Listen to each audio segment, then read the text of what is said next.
آپ پرابلم ہے یا پھر آپ کے ساتھ کوئی پرابلم ہے؟ یہ تھا وہ سرا، یہی تھی وہ مقناطیسی کشش اور یہی تھی وہ ڈور جو انہیں باندھ رہی تھی، لڑوا رہی تھی۔ وہ دونوں انسانوں کے معاملے میں اچھے تھے، بہت اچھے۔ مہدی نے ابرو اچکا کر اسے دیکھا۔ میں پرابلم ہوں، بالکل ویسے جیسے تم ٹریجڈی ہو یا پھر تمہارے ساتھ کوئی ٹریجڈی ہے۔ اس نے زینیا کو دیکھا اور پھر ذرا نرم پڑا۔ تمہارے ساتھ واقعی کوئی ٹریجڈی ہے، مجھے سننے دو۔ آپ کے ساتھ کوئی پرابلم ہے، مجھے سمجھنے دیں۔ وہ ترکی بترکی بولی تھی۔ اندھیرے قلعے میں ہلکی سی روشنی کے درمیان وہ دونوں ایک دوسرے کے سامنے کھڑے تھے۔ ابھی مہدی کچھ اور کہتا کہ اقرا اور مینیجر کی آوازیں ایک بار پھر آنے لگیں۔ مہدی نے اپنے کپڑے جھاڑے، چہرے پہ ہاتھ پھیرا اور پھر ایک نظر اسے دیکھا، وہ جو اندھیرے میں روشنیوں جیسی تھی۔ ہم اوپر جا رہے ہیں اور تم اپنا منہ بند رکھو گی، آئی سمجھ؟ اپنے باپ کے علاوہ زینیا کسی کے باپ کی بھی نہیں مانتی۔ مجھے بولنا ہے یا چپ رہنا ہے، یہ میں طے کرتی ہوں۔ وہ جتا کر آگے بڑھ گئی۔ مہدی نے بے بسی سے اسے جاتے دیکھا تھا۔ اس نے آدھی دنیا گھومی تھی لیکن اس نے آج تک زینیا جیسی لڑکی نہیں دیکھی تھی۔ مغرب کے سائے اسلام آباد پہ اپنے سر پھیلائے ہوئے تھے۔ دور کہیں سے غروب ہوتا سورج آخری الوداع کہتا گھر کو لوٹ رہا تھا۔ لمبی چوڑی سڑکوں، لہلہاتے درختوں اور اسلام آباد کی رونقوں کو خیر آباد کہتے ہوئے اگر تم کبیر محل میں داخل ہو تو اداسی اور ویرانی آج بھی ویسی ہی تھی۔ دل کو بوجھل کر دینے والا جیسا سناٹا اور روح کو چپتی ہوئی اداسی۔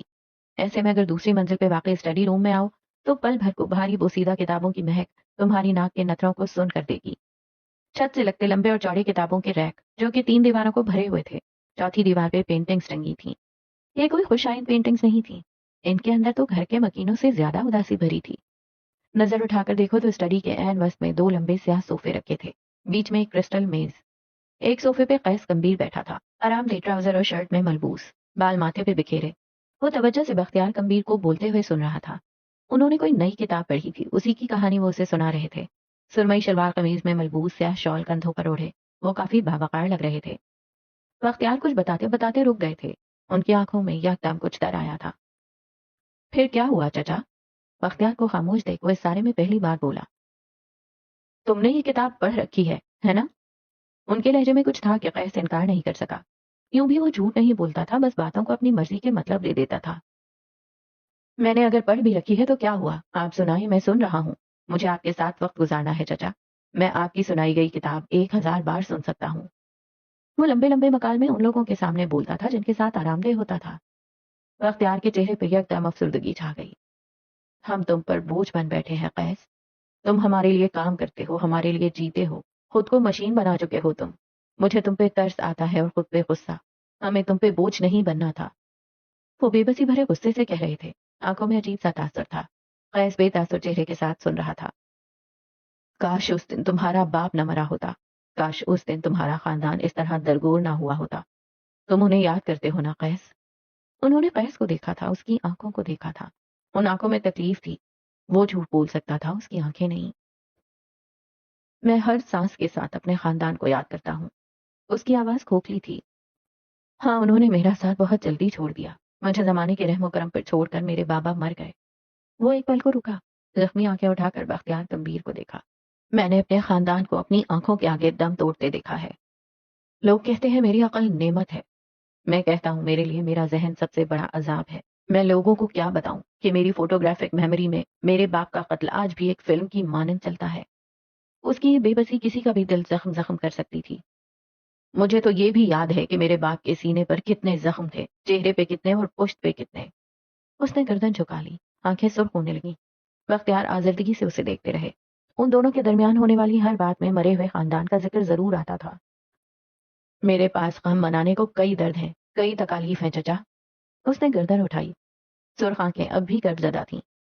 میرے پاس یادیں بہت ہیں خود کو زخمی کرنے کے لیے، کونے میں بیٹھ کر رونے کے لیے غم بھی ہیں، لیکن مجھے دیکھیں، میں دنیا کا مقابلہ کر رہا ہوں، چیل جیسی دنیا کے منہ سے نوالے نوچ کر اپنے خاندان کو کھلا رہا ہوں۔ میں کھڑا ہوں تو آپ سب کو کھڑا ہونا پڑے گا۔ وہ جتا رہا تھا، سختی سے، محبت اور منت سے۔ جس دن میں بیٹھ گیا آپ سب ڈھہ جائیں گے۔ میں اگر آپ کے ساتھ خوش رہنا چاہتا ہوں تو پلیز آپ خوش رہیں۔ آپ میرے ابا کا خاندان ہے، میری ذمہ داری، مجھے میری ذمہ داری نبھانے دیں۔ اس نے جیسے نرمی سے تنبیہ کی تھی۔ بختیار چند لمحوں سے دیکھتے رہے۔ انیسا بھی تمہاری ذمہ داری ہے۔ میں نے تم سے ایک کام کہا تھا قیس، میں نے صرف اتنا کہا تھا، مجھے اس لڑکے سے انیسا کی دوری چاہیے۔ کیا ہوا؟ کیا تم ہار گئے؟ قیس کبھی ہارتا نہیں ہے، حکمت عملی بدل لیتا ہے۔ عورت کو دلاسے اور کھوکھلے لفظ فیسینیٹ کرتے ہیں، ایک بار اسے لفظوں کے سہارے کھڑا کر دو، پھر چاہے دونوں ہاتھوں سے قبر میں دھکا دے دو، وہ کچھ نہیں کہتی۔ میں نے اسے الفاظ دیے ہیں، اسے کھڑا ہونے دیں، میں اپنے ہاتھوں سے گراؤں گا اسے۔ کس مان اور یقین سے کہہ رہا تھا وہ؟ بختیار کو اس پہ یقین آنے لگا۔ وہ پھیکا سا مسکرا دیے۔ قیس بھی ہلکا سا مسکرایا۔ میں آج صبح گوادر جا رہا ہوں، مہدی کو ساتھ لاؤں گا، قیس نے کہا۔ بختیار آگے کو ہوئے، آنکھوں میں تفکر در آیا۔ لیکن مہدی تو کل آ رہا ہے نا، میری اس سے بات ہوئی تھی۔ قیس نے گہری سانس لی۔ میں اس کی رگ رگ سے واقف ہوں، وہ اس عورت کے لیے وہاں گیا ہے، اسے لگتا ہے وہ اس سے انتقام لے گا۔ اس سے پہلے کہ وہ انتقام لے یا شاید اسے ہرٹ کرے، مجھے وہاں جانا ہوگا۔ میں اس عورت کو ہرٹ نہیں ہونے دینا چاہتا۔ اس عورت کے لیے تمہارے دل میں نرم گوشہ کیوں ہے قیس؟ نبیس کتاب ہاتھ میں لیے گئے سوال کیا گیا۔ وہ بہت معصوم ہے، اسے ہرٹ ہوتا ہے تو مجھے برا لگتا ہے، میں چاہتا ہوں وہ خوش رہے ہمیشہ۔ قیس نے کندھے اچکائے جیسے اس سے زیادہ الفاظ نہ مل سکے ہوں۔ ایک زن بیزار آدمی کو ایک عورت معصوم لگتی ہے؟ طنز تھا یہ۔ کہانی سنائیں چچا، کہانی بنائیں مت۔ قیس نے مسکرا کر ٹوکا تو وہ بھی مسکرا دیے۔ کہانی جہاں رکی تھی وہیں سے دوبارہ شروع کی گئی۔ انٹر کام اٹھا کر نئی کافی لانے کا حکم دیا گیا۔ اسٹڈی ایک بار پھر 2 لوگوں کی موجودگی سے بھر گئی۔ ایک زن بیزار کو کوئی عورت معصوم کیوں لگ رہی تھی؟ یہ مغرب سے کچھ وقت قبل کا پہر تھا۔ سمندر سے ذرا فاصلے پہ بنی ایک کنٹینر لائبریری اس وقت ہماری کہانی کا مرکز ہے۔ یہ لائبریری سرخ رنگ کے ایک لمبے کنٹینر پر مشتمل تھی۔ گوادر بیچ لائبریری پاکستان کی واحد کنٹینر لائبریری ہے۔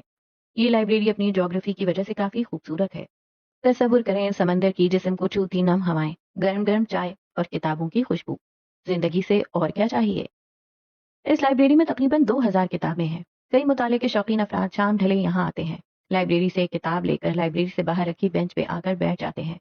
خوبصورت غروب آفتاب کا منظر، چائے، سمندر اور ایک کتاب، یقیناً یہ زندگی کا اضافی تحفہ ہوگا۔ آج مہدی کے گروپ کا اس شہر میں تیسرا اور آخری دن تھا۔